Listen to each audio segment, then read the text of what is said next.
Yes, thank you. So my first words are really to the organizers.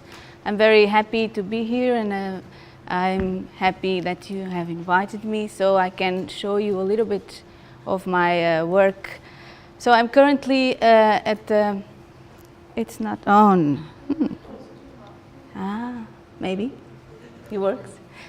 So I'm currently at the Swedish Meteorological Institute. I'm doing some things different. So I'm working on climate research, looking at eutrophication and hypoxia in the Baltic, which is a little bit different from what I'm going to show you. That is work I've done before.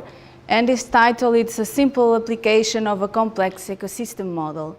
And I will base this talk in work I've done on the role of bivalves in the Balgzand, doing in collaboration with more people, with more institutes.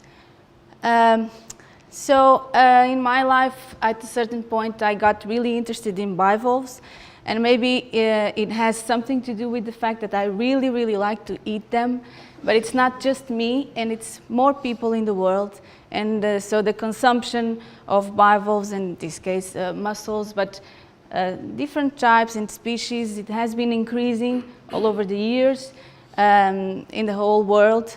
And so, of course, we can raise some questions on it. Some questions can be, how can we predict this optimal growth of bivalves in space or in time? And can we predict the impact of having these bivalve cultures in the ecosystem dynamics? Those are some important questions.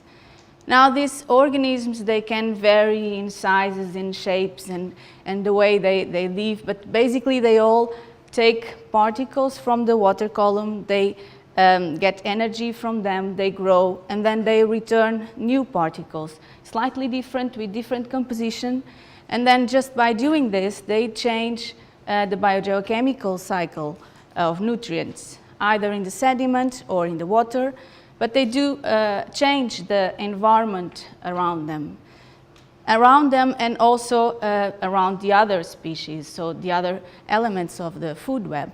So by doing this, they might have an importance in the ecosystem, and we can then also raise some questions on how can we, if we can quantify the role that they have on these biogeochemical processes, and also if we can predict changes, how the impact of having changes in the environment on their growth and on their population. So some questions that we can raise about these individuals. And to model it, we have to think about the processes and try to disentangle the processes. So I grouped the processes, and we can have more hydrodynamic processes or more ecological processes. And hydrodynamics, it's important for these individuals because food availability depends on hydrodynamics. Also, all the processes related with erosion and deposition of organic matter, it's depending on hydrodynamic conditions. And the residence time of the water in this system that we want to study. In the more ecological processes, I'm thinking about this hydrodynamic, they depend on tide or winds or freshwater discharges, the density-driven currents, and also depends on the bathymetry and the morphology of the system we are studying it. And in the more ecological processes, I'm thinking about the biogeochemical processes with the nutrients on the mussels itself.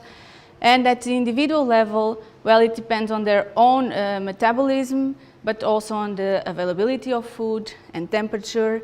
And their food is basically plankton, so it depends on light, nutrients, temperature. That will depend on hydrodynamic conditions. So we have all these processes, and there are several links. And in a system, in the coastal system, they are usually equally important. So we can also add population processes like competition for food and space. And I call here again ecological processes. This is the link with the other species, with predation or competition with other species. So how should we model it? It's so many processes. There's many different ways of modeling, and I choose perhaps not the easiest one, but the one I think it could equally solve in detail all these processes.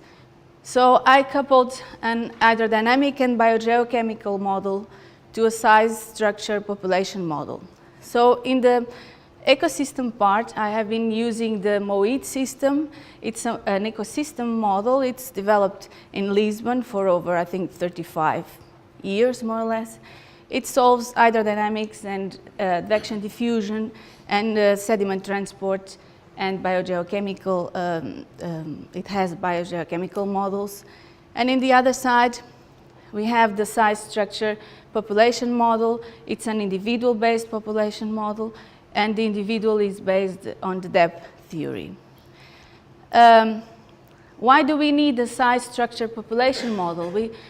Yesterday we talked a little bit also about these IBM models, and then I think the bivalve processes, they depend on size, so we need to have the size in the model.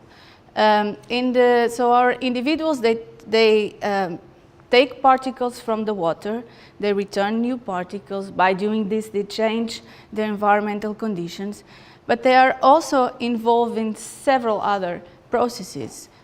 So when they start their life, they are larvae, and at this phase, then the physical processes are really important, so they can move with the water.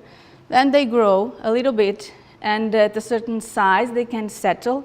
And here also the physical processes are important. The places where they can settle and where they can survive, they depend on physical conditions.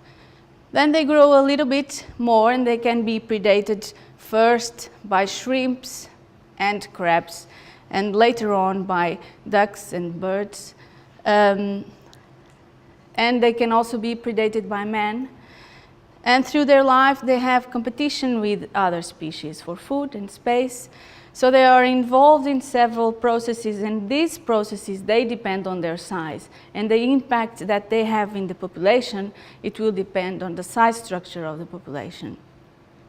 So the processes depend on size, and I think we should have the size in there. At the individual model, then it's based on the depth, and I show you, well, everyone has his own scheme of depth, and I also have mine. It's basically a standard depth model with a little bit more detail on the feeding processes. Because I thought that for the mussels, it would be important to have the production of pseudofeces and feces. So I detailed a little bit, but then from there, it's the depth, standard depth model as we know it. So we have reserves, we have mobilization to growth and structure. Structure is the length of the individuals. And then we can allocate for reproduction, maturity when they are juveniles, and then after when they become adults, they build this reproduction buffer. And this reproduction buffer, I say, when it's filled, when it reaches a certain threshold, and if the environmental conditions are okay, then there will be a spawning event, and there will be gametes released to the water. So we have the link to the water column is pseudofeces and feces, or inorganic compounds, and also these gametes every time there's a spawning event. At the individual level, we can estimate parameters, and you did this in the course. And we can also validate the model with data at the individual, so we follow individuals over time. So it's not easy, but it's more straightforward, I would say. So at the individual level, it's kind of possible to validate the model properly, I would say. If we want to scale up to the population, then we have to think about some other processes. We have to think that every spawning event generates a new cohort, and that depends on the Deb model. So it depends on this reproduction buffer content and also on the temperature outside in the environment. We have an individual model for each cohort, and the population is the sum of all the cohorts in the system.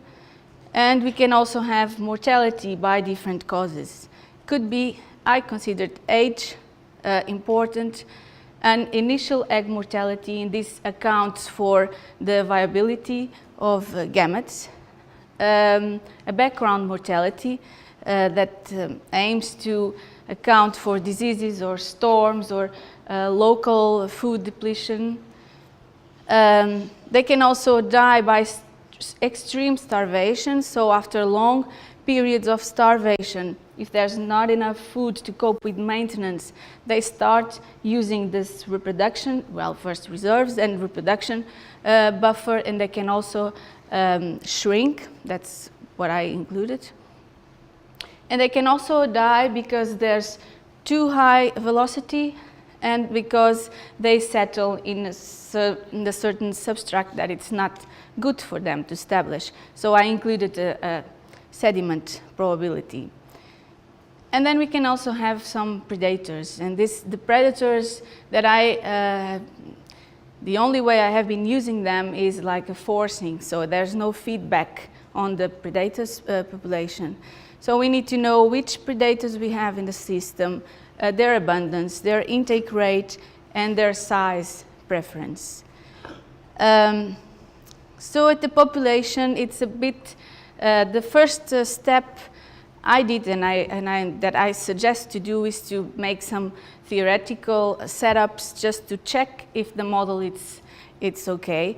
So one of them that we can think is that tide, I call it here that tide defines the population state. So I made a very simple theoretical setup with just one mussel, one type of food, constant temperature, constant food.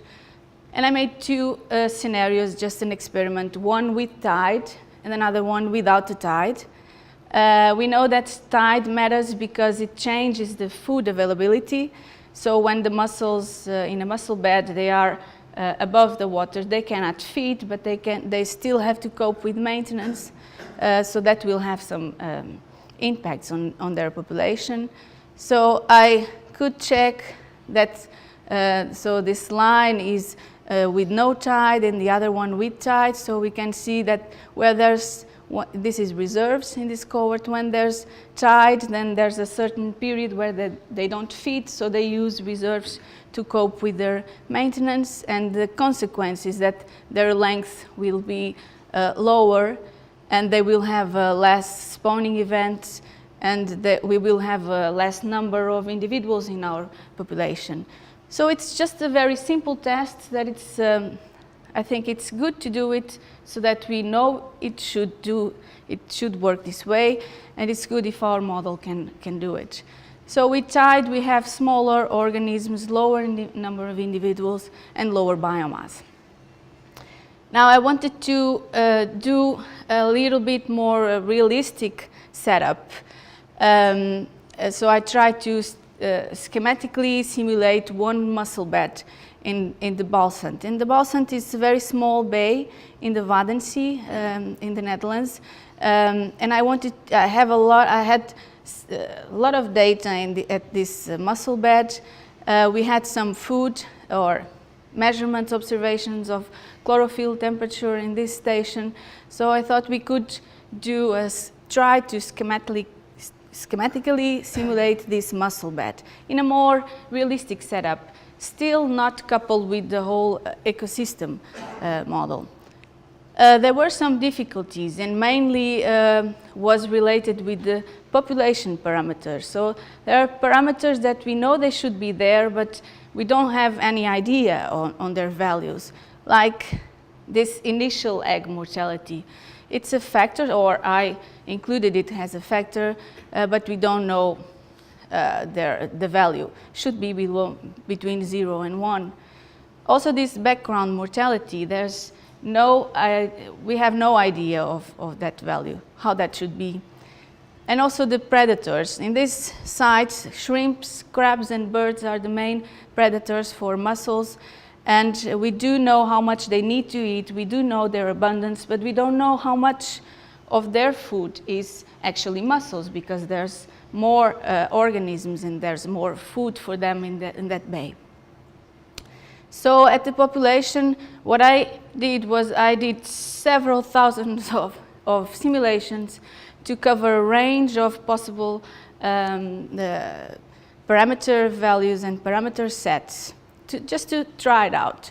And I tested what I call the population persistence. So I don't want to I know you can't read it, but I want just to say that this cloud of black dots are parameter sets where the population still persists in that place after 30 years. So these are our possible parameter sets.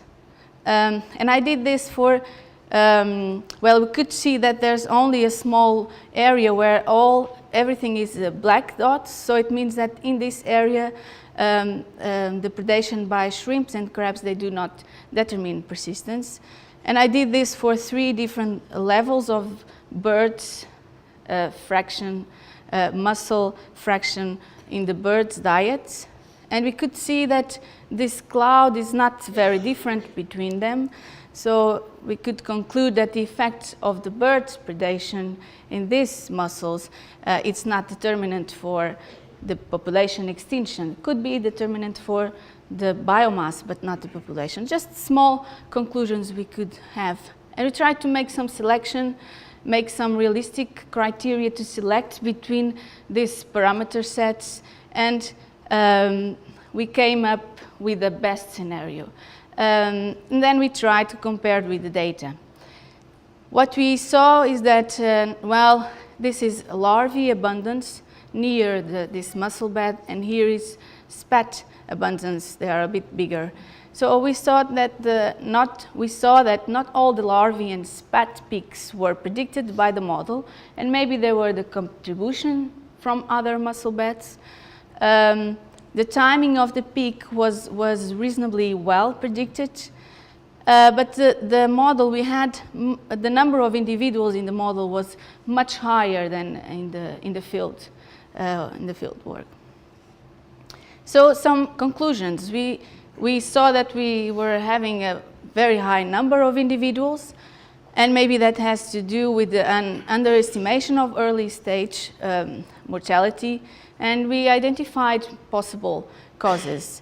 In this model, there's no exchange with other mussel beds, no exchange of food or predators or mussel larvae.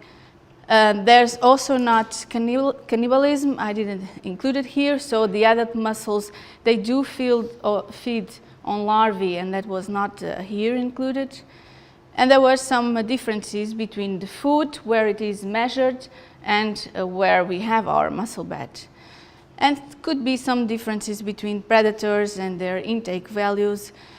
And of course, field data, we do have observations, but it's not, it's measured in different sites, so there could be some inconsistency.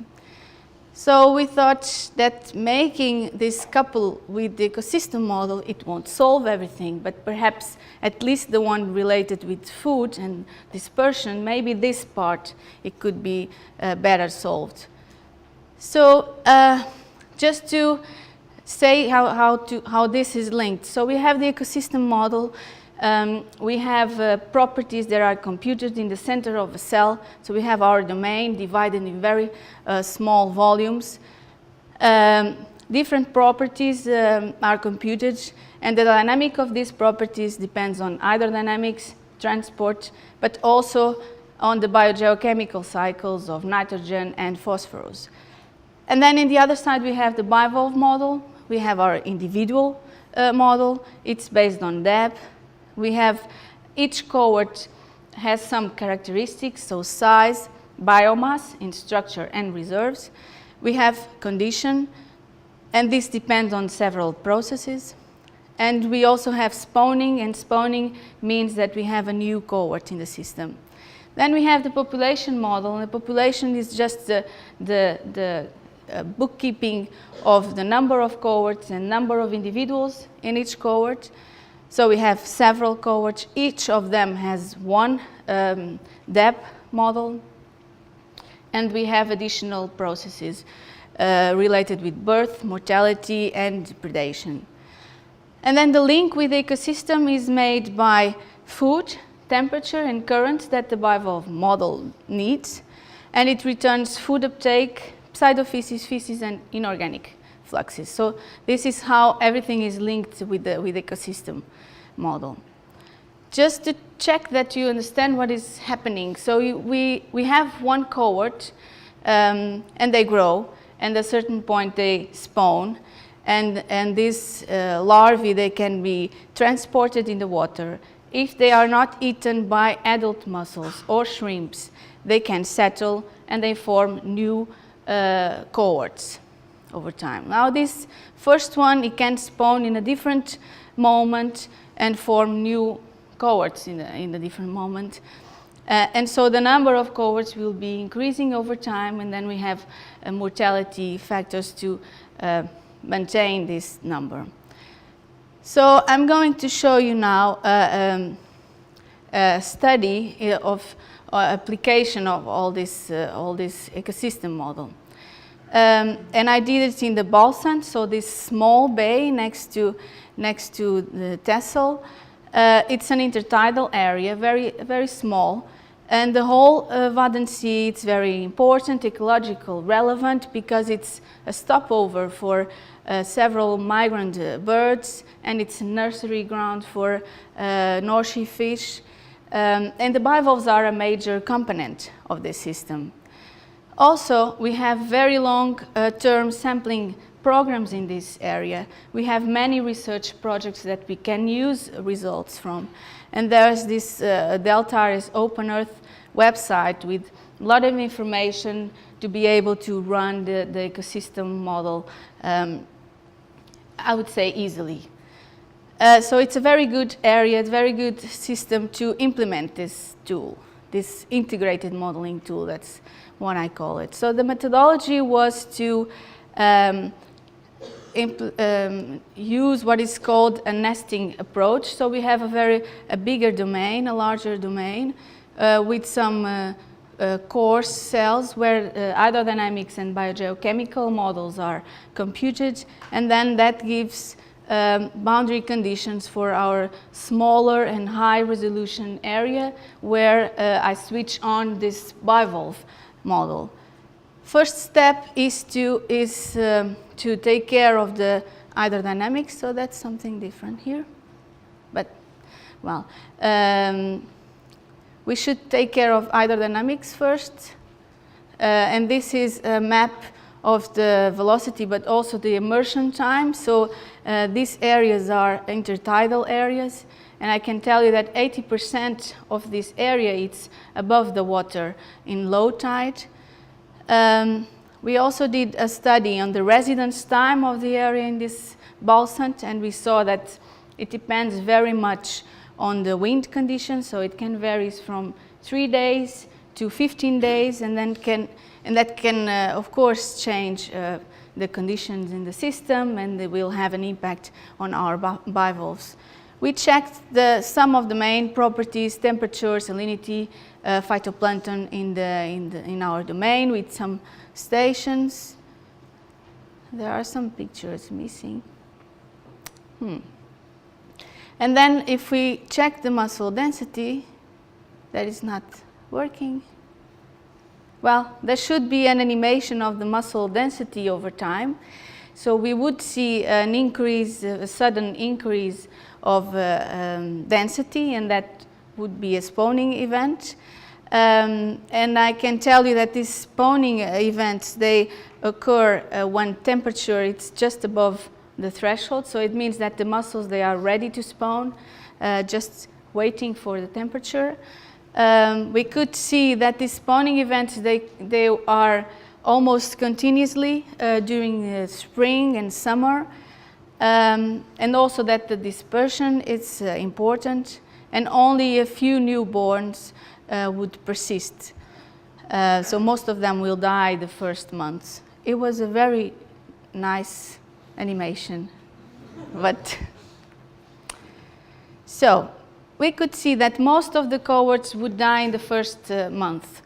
And from the model results, we could check that, well, the integrated values all over 1 year, we could see here it's the months of the year and the different types of mortality. We could see starvation is the main cause of biomass loss in this system. And predation, it's only about 0.1%. But, so it's the major component of mortality. But the cannibalism, it's, in fact, if we look at the mortality rate, cannibalism has much higher values. So this predation, it's very small in an integrated value, but it happens in a very specific time, and it's really crucial. So we could see that this intense effect of cannibalism associated later with the shrimp's predation, it's the result. It results in the extinction of this cohort. With the model, we can also check fluxes between our area, and this is the Balgzand, so we could check fluxes between in the input and output of our system. And then I made also a little experiment. So with mussels and without mussels, this is phytoplankton, the input, so what is coming into the system, what is going out. What we could see by doing this is that without the mussels, we have an export of phytoplankton. So this means that this Balgzand, it's very productive area, so it produces phytoplankton and it would export biomass.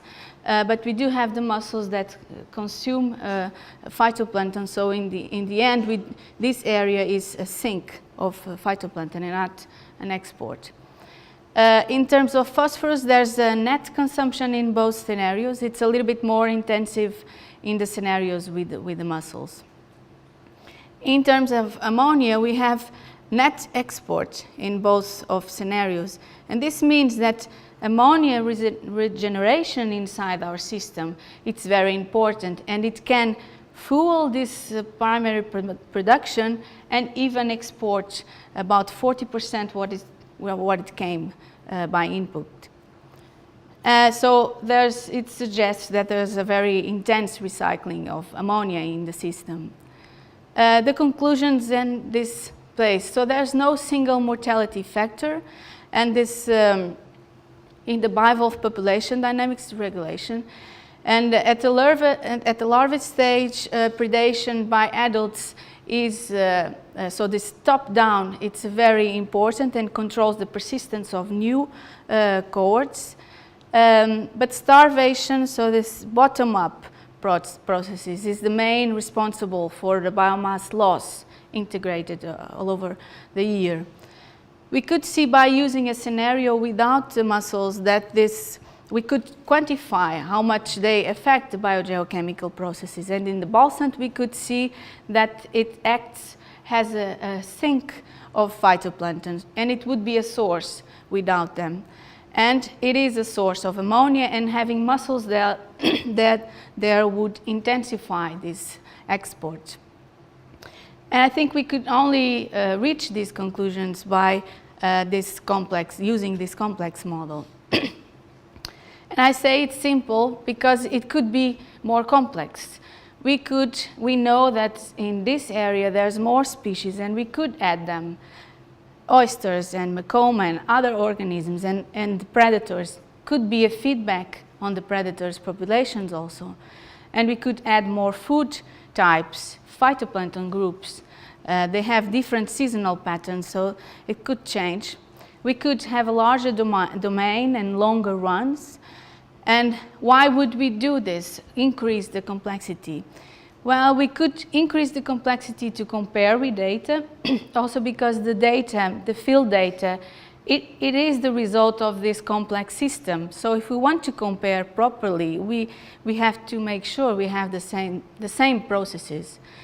And we could want to study and describe the main processes, and we usually want to do that to be able to make projections on this system dynamics. Projections that can be short, just for the next years, and maybe just to test some management strategies. Could be longer projections on the decades, management to test the management effects and also climate change. So if we want to make projections, we have to have good processes description and good input data. And both of them carry uncertainties that we can try to forget, or we can try to account in our study. And these uncertainties, they could be estimated by using either different models or use different parameters. And we could also use different data sources. So what I want to say is that we should think that we should make more scenarios and make ensemble of simulations. That's something I didn't do, so I just have one line and some dots. So, but we should do more scenarios, and instead of having just one number, which should have a range of different possibilities, and then we'll be able to account with these uncertainties. So, as an overview, I show you a methodology, just one. Maybe there's another one, of going from the individual to the population and then to the ecosystem model. And this model, it's able to use different configurations, so we can choose different sites and species, and it's prepared to switch on and off different processes, so it's good for a processes study. It's available, you can use it if you want. It is the integration of different levels and processes that enables us to quantify how much these bivalves change the ecosystem. And we deal with many processes and many uncertainties, that's for sure. And I think in the future what we have to do is to try to make scenarios with all the uncertainties that we don't know, or try to, and then produce ranges of possibilities. And that's it.